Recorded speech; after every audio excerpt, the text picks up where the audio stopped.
Greetings, bloggers, vloggers, followers, and potters. Dustin here from Dustin's Dynasty, coming at you again this week with another edition of this week's vlog. Today, we're going to talk about individuality. And when I talk about individuality, I'm talking about more so when a autistic teen is coming of age and becomes an adult. And when they become an adult, they are oftentimes either with their family or away from their family. But more so, what we're talking in this direction of individuality is more when they're having a life outside, but that they can be separated from their family unit or their person that they care for.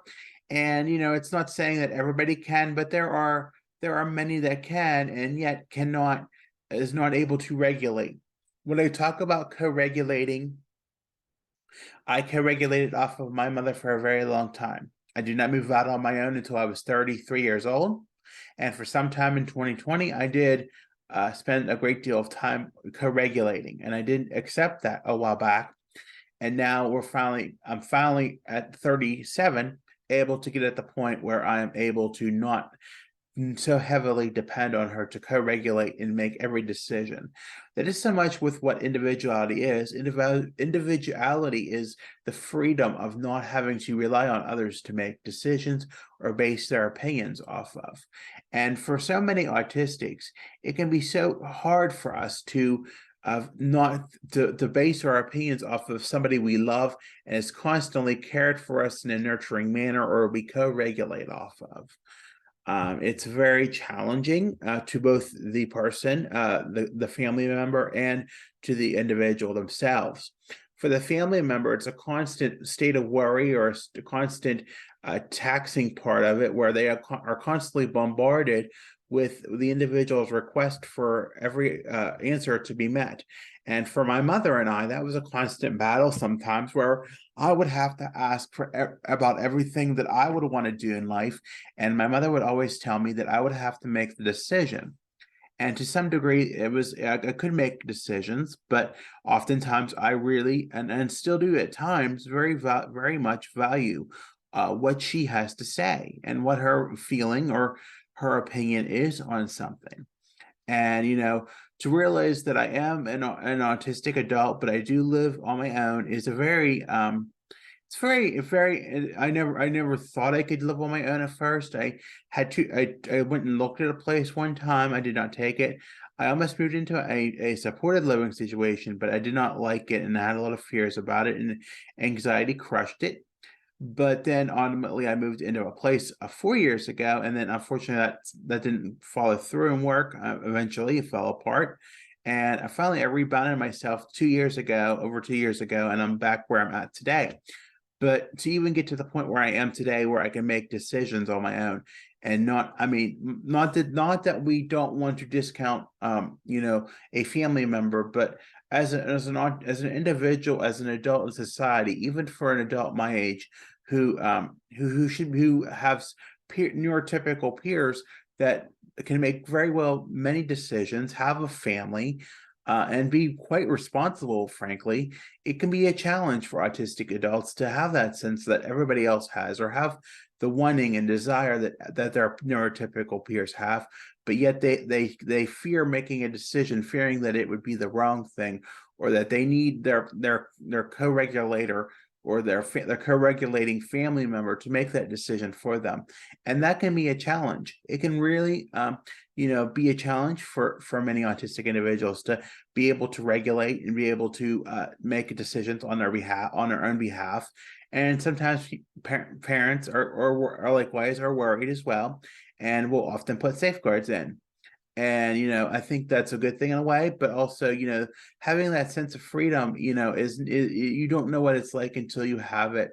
And I guess in the 9 months that I had lived with my parents, I knew when things started to clear up with the pandemic, I knew I had to find a way out. I knew due to the family dynamic, and just I knew that I was not myself. I could never be who I wanted to be in the past. And even though I had some flaws with the first home, there were things that needed to be worked on, and they were addressed.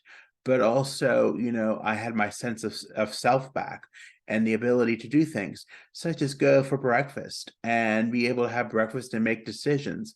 But more so when we're talking about making decisions and having autonomy as an autistic adult when we live on our own, we don't have to ask our family member or the person who cares for us every single question about every single thing that we want to do. Yes, granted, there are some things that we may want to ask or feel anxious about asking, but maybe it's the way you want to set up your life, or the way you want to set up your schedule or do things, or maybe even do something as simple as go for breakfast, like I like, or something as simple as um, going to a dinner or going to a church or religious event, having a separate life than what your parents are used to, and that can be a very challenging thing.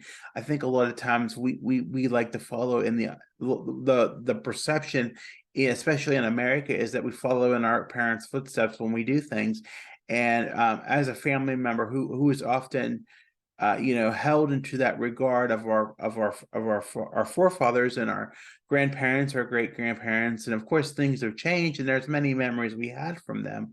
I think the fact is that as we as autistic individuals become of age, the world is different than our parents and our grandparents and so on down the line. Therefore, we have to decide what we want in life, and we may have different likes, wants, desires, needs, and do's than what our neurotypical peers, or even our even other peers who are on the spectrum. We may have very different likes and interests, and that can vary differently. It can be, but we have to find what works for us also, and how we can properly regulate ourselves, and what way of setup, like of things that does it work best for us, or how do we like things in our own home. It's not somebody else's home that we want to decorate. It's not somebody else's event that we have to go to, and necessarily we may not want to eat the same meal as those who care for us or our neurotypical peers. We may want to eat what we want, and granted, I do understand, like, if you're living in the same household, there are often times that you have to eat this, you should, and it's expected as a social norm to eat the same meal.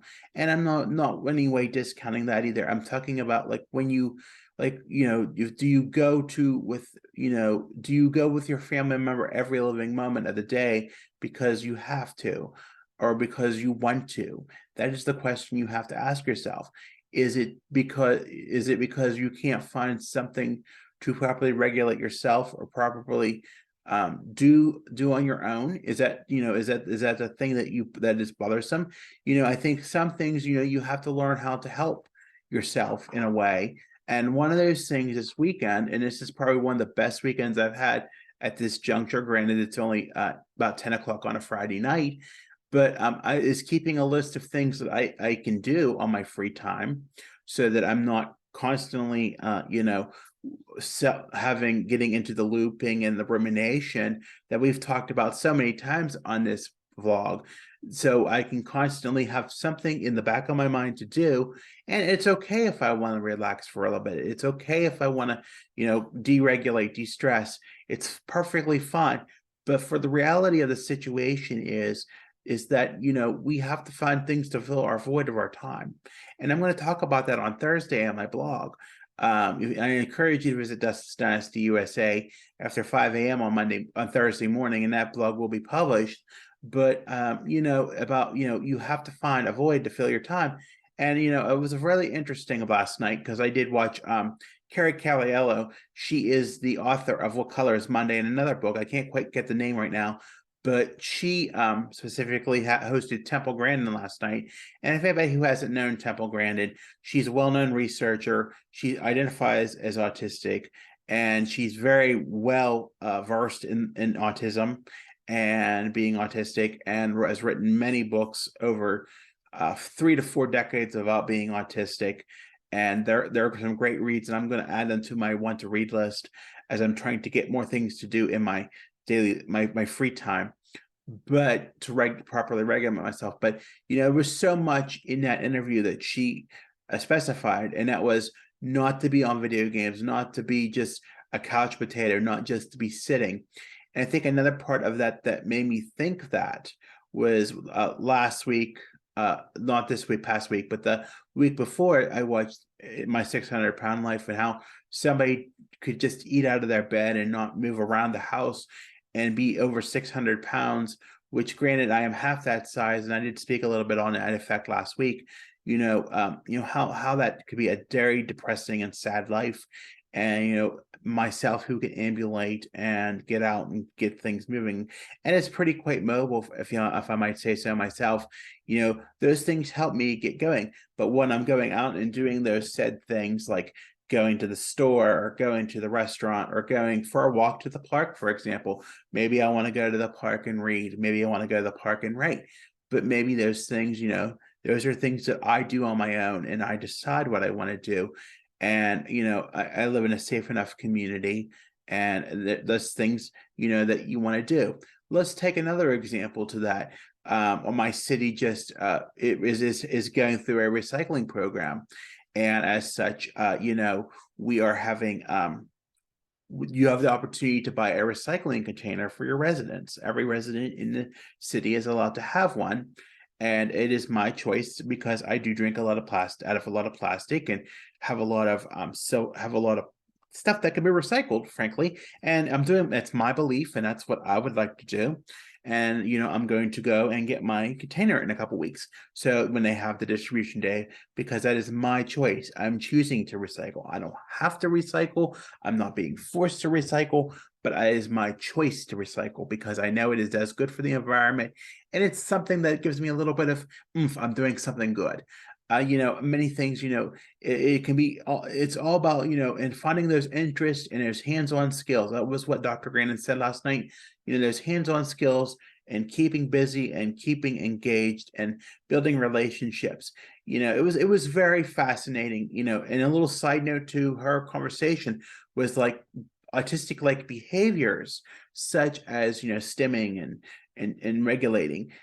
There's a time and a place for those things, and I think that's something that personally, from my personal standpoint, yes, those points are acceptable. And I think for me, my stimming personally comes in effect when I can do it on my own, and not and when I'm safe to do it. And so I think there's a time and a place, like she said, and that's very well important.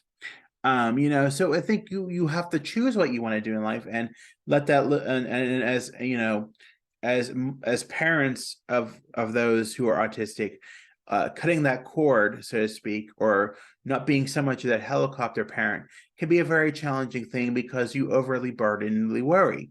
You overburdenly, you worry about their safety, and how many times have they been taught the right thing, and how many are they gonna be victimized? And yes, there's a great deal of victimization out there.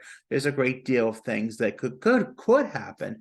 But as long as the autistic individual is properly educated, and I must say, I have plenty of resources on my website, Dustin'sDynastyUSA.com, where you can go and check those things out and see. There's many resources that I've shared over the years, so please check those out. And maybe it's something you can educate yourself. There's a great deal of information. Also, Dr. Grandin said that YouTube is a great is a great source of when you need to know how to do things. So when you're teaching those soft skills or those life skills that maybe somebody as a co-regulator cannot regulate, or maybe the individual is not comfortable asking, an individual, asking their family member, or the one that cares for them, maybe is that something what they want to do. Maybe they need to educate themselves how to ride a bus, or how to do things. Give them the tool sets and the tools in the toolbox that are required. And I think that's the thing. I think it's taken me a long time to slowly get my freedom, slowly, and be able to have my own life that is separate from my parents' life.